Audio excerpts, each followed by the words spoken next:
সন ১৯৯২। তারিখটা ছিল ১২ই ডিসেম্বর, রোজ সোমবার।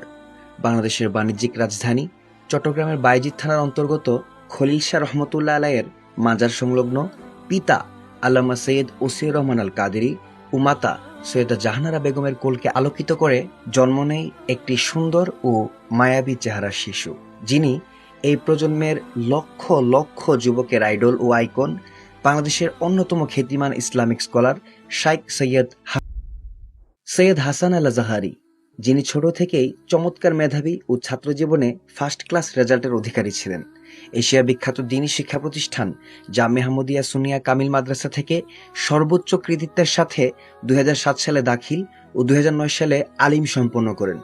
এরপর উচ্চ ডিগ্রি ও দ্বীনের জ্ঞানে নিজেকে পরিপূর্ণ করার উদ্দেশ্যে সমগ্র পৃথিবীর সর্ববৃহৎ ও সর্বসম্মানিত ইসলামী শিক্ষা প্রতিষ্ঠান আল আজাহার বিশ্ববিদ্যালয়ে গমন করেন। বাংলাদেশি হিসাবে উনি প্রথম ব্যক্তি যিনি আল আজাহারের ১১৪টি দেশের অসংখ্য ছাত্রছাত্রীদের প্রতিনিধিদের ৮৪% ভোট পেয়ে পার্লামেন্ট অফ ফরেন স্টুডেন্টস এট আল আজাহারের ভিপির দায়িত্ব পালন করেন।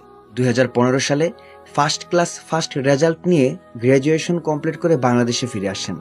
বাংলাদেশে এসে সর্বপ্রথম একটি দরসে নেজামি মাদ্রাসার প্রধানের ভূমিকা পালন করেন। পরবর্তীতে ওয়াজ মাহফিলের ময়দান সহ রাষ্ট্রীয় ও আন্তর্জাতিক বিভিন্ন ইস্যুতে অন্যায়ের বিরুদ্ধে প্রতিবাদ সহ সামাজিক ও ধর্মীয় বিষয় সহ আরো অসংখ্য বিষয়েই অসাধারণ অবদান রাখেন। ছোট থেকেই উনি ছিলেন অন্যায়ের বিরুদ্ধে একজন অসম্ভব প্রকৃতির প্রতিবাদী কণ্ঠস্বর।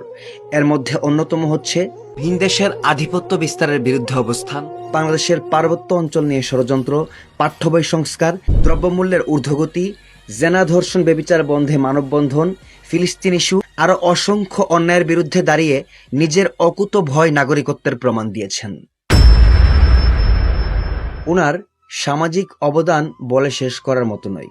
করোনাকালীন সময়ে খাদ্য, ঔষধ, অক্সিজেন সিলিন্ডার বিতরণ, লাশ দাফন কাফন, ২০২২-এর বন্যায় ত্রাণ বিতরণ, সীতাকুণ্ড বিএমডিপুর অগ্নিকাণ্ড, বঙ্গবাজার অগ্নিকাণ্ড, ২০২৪-এর বন্যায় ত্রাণ বিতরণ, সুন্নতে খতনা ও ফ্রি চিকিৎসা সেমিনার, বিভিন্ন সহযোগিতার মাধ্যমে বেকারদেরকে স্বাবলম্বীকরণ, গরমে পানি বিতরণ, বর্ষায় রেনকোট বিতরণ, এগুলো সহ অসংখ্য মানুষের বিভিন্ন সমস্যায় এখনো সর্বদা পাশে থাকার চেষ্টা অবিরত করেই যাচ্ছেন।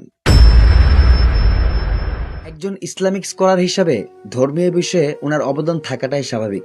শাইখ সৈয়দ হাসান আল আজাহারি বর্তমানে বাংলাদেশের বিভিন্ন স্যাটেলাইট চ্যানেল ও সোশ্যাল মিডিয়ায় সবসময় মানুষের কল্যাণমূলক চমকপ্রদ আলোচনা করেন। তাছাড়া ওনার প্রতিষ্ঠিত সংগঠন আজাহারি সাইবার টিমের মাধ্যমে প্রতি বছর একটি আন্তর্জাতিক তাফসিরুল কোরআন মাহফিল হয়ে থাকে। মসজিদ মাদ্রাসা তৈরি, সারা বাংলাদেশে মাঠ পর্যায়ে মাহফিল এবং একই সাথে রাজধানী ঢাকায় গাউসুল আজম জামে মসজিদ ও চট্টগ্রাম বন্দরে আলিশারাং জামে মসজিদের খেতাবত করে যাচ্ছেন। আসলে সংক্ষিপ্ত একটি ভিডিওতে কোনো মানুষের সারা জীবনের ইতিহাস বিস্তারিত বর্ণনা করা কখনোই সম্ভব নয়। শাইখ সৈয়দ হাসান আল আজাহারি ভবিষ্যতে এদেশের মানুষের পাশে আরো বৃহৎভাবে ও ব্যাপকভাবে সহযোগিতার স্বপ্ন দেখেন।